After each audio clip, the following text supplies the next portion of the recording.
Pagi, Assalamualaikum warahmatullahi wabarakatuh.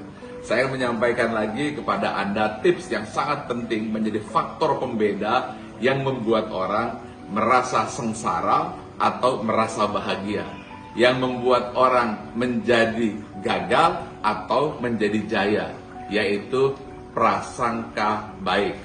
Ini adalah tips yang sangat penting yang kita harus kuasai.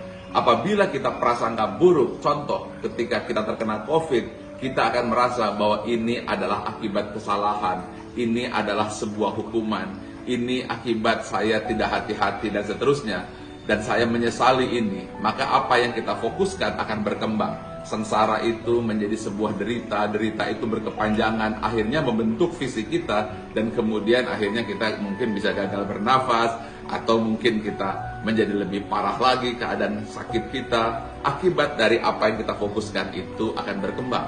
Tetapi kalau kita merubahnya dari prasangka buruk menjadi prasangka baik, maka sengsara bisa menjadi cinta.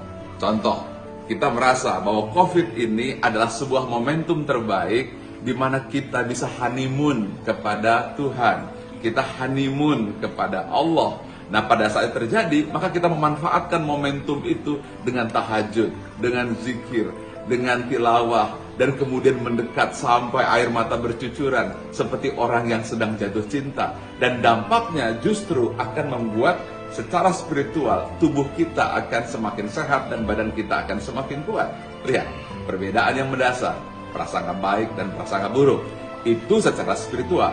Secara emosional juga sama. Prasangka buruk, kita akan merasa terpinggirkan, kita akan merasa dipojokkan, kita akan merasa terdiskriminasi karena dijauhkan di dalam kamar dan di dalam isolasi mandiri. Tetapi apabila prasangka baik, ini akan mengajarkan kita, oh, ini kesempatan saya untuk memiliki kemandirian. Ini kesempatannya bahwa hidup saya adalah milik saya, bukan pengakuan orang lain. Ini kesempatan untuk menunjukkan saya tidak tergantung kepada siapapun. Ini ketika Anda mempergunakan konsep PB atau prasangka baik atau prasangka buruk.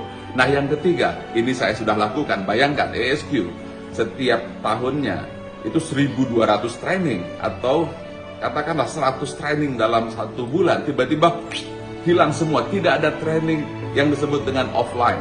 Tetapi itu saya jadikan ini kesempatan emas yang Tuhan berikan kepada saya, dan saya harus inovasi. Akhirnya saya buatkan sistem teknologi di mana training secara online, kemudian mekanisme-mekanisme lain di mana perubahan-perubahan ini saya manfaatkan untuk membuat kemajuan yang lebih cepat. Yang seharusnya saya robah 2025, 2030, tetapi sekarang dipaksakan dan akhirnya kita mendapatkan terobosan. Nah, inilah bukti bahwa PB atau prasangka baik secara spiritual, secara emosional, secara intelektual sangat menentukan, yang membuat Anda menjadi sengsara atau membuat Anda jadi bahagia, yang membuat Anda merasa terpojokkan dan gagal, atau membuat Anda menjadi orang yang jaya. Maka jadikan momentum COVID-19 ini momentum honeymoonmu kepada Allah Subhanahu wa Ta'ala. Sehat dan semangat pagi.